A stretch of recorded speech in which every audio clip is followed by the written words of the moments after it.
this moment, Clara Barton exemplifies servant leadership. She is prioritizing the needs of others above her own.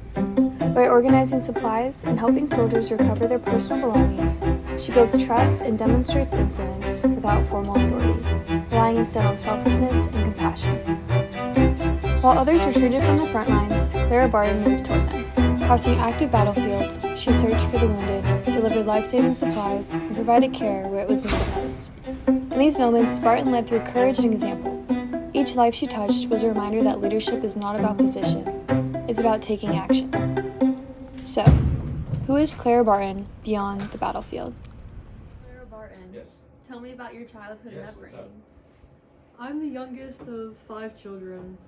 My father was a farmer who had served in the American Revolution, Yes. was a captain of our local militia, and involved in local government. He was a kind man, always teaching us to care for those less fortunate than ourselves. My mother was very independent and had a temper. I was known for being shy and excelling in school. Clara, what was your earliest you remember helping others? Well, when I was 11, it was my older brother. His name was David, and he fell off a barn roof. He was bedridden for about 2 years. I was the one who nursed him back to health for 2 years. This is where my passion for helping others began. Being a teacher in the 1850s, what were some of the challenges you faced being a woman in the field of education? Well, after I established the first free public school in Bordentown, New Jersey, the school board hired a male principal to take over management, believing that a woman, myself, was unsuitable for the role, and they paid this new male principal double my salary.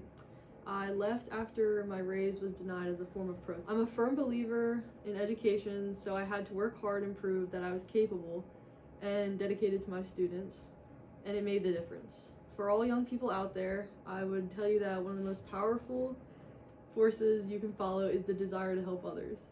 The world is often changed by those who are willing to step forward when others hesitate. In 1854, you were hired as a recording clerk at the U.S. Patent Office in Washington, D.C. Not only were you the first woman to hold this position, but you were also paid the same as your male colleagues. This was unheard of at the time. Can you talk about your experience in this position and how you were treated? Well, at first it was good, but once the man who had hired me, Charles Mason, left his position, everything got worse.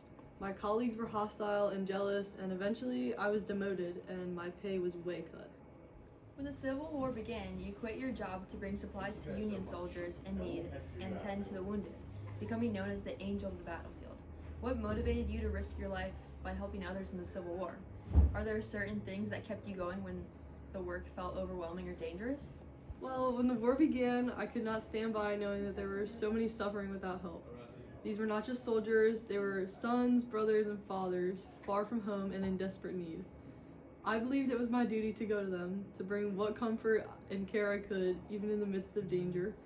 What kept me going was the people themselves. Each life I could save, each man I could comfort, reminded me why the work mattered. Yes, the conditions were overwhelming at times and the risks were real, but the need was greater than my fear. I simply focused on what I needed to be done, one person at a time. I'd love to hear more. Well, after the Civil War ended, I didn't want to just help aid soldiers, so I helped slaves, marking graves and joined missing soldiers' office, helping to locate over 22,000 men, some even were alive. Doctors then told me I needed to rest. I went to Europe to find rest, but I ended up meeting with representatives from the International Red Cross Committee. Out of the 5 bases of power, which one do you possess the most? I'd say I probably have expertise power. I've been acting as a nurse since a very young age, and you already heard the story about my younger brother and the stories on the battlefield. By founding an organization whose primary goal is to save lives, I would also say I have some legitimate power. Where would you place yourself on the Lamb model, as shown below? I would place myself right now in the trust category. I think it's definitely evolved over time. Like when I was younger, I definitely lacked ability, and but the passion has always been there, obviously. So I've had high motivation for that. Later in my career, men started to trust me more in my job, so then I moved up here into the trust category, especially on the battlefield when I was entrusted with their lives. So when I took the DISC survey, I got in the DI area, and for the D, I was very persistent and pushed the U.S. government to adopt the Geneva Convention and then to support the Red Cross, which took a lot of going against government officials and just keep persevering through. I took charge in the chaos. So I also organized supplies and then managed relief efforts, and I led teams under a lot of pressure. So that's where the D part comes in. For the I part of the DISC survey, I'm a very charismatic leader, and people trust me for that reason. For example, when I went over to the European Union and seeing how they were running their Red Cross, I came back to the US and persuaded people to follow me in my mission to make a United States version of the Red Cross, and it worked out successfully, and it's still going to this day. So that's where my I part comes in. Clara Barton made some of the most important humanitarian contributions in U.S. history through her work with the American Red Cross. Clara Barton founded the American Red Cross in 1881 after being inspired by the International Red Cross movement in Europe. She believed that the United States needed an organized system to provide aid during both wartime and peacetime disasters. As its first president, Barton led the organization for over 2 decades, shaping its mission and expanding its reach. One of her key contributions was broadening the Red Cross's purpose beyond battlefield care. While the original Red Cross focused mainly on helping wounded soldiers, Barton pushed for assistance during natural disasters such as floods, hurricanes, and epidemics. Under her leadership, the American Red Cross responded to major crises, including the Johnstown flood of 1889 and relief efforts during the Spanish-American War.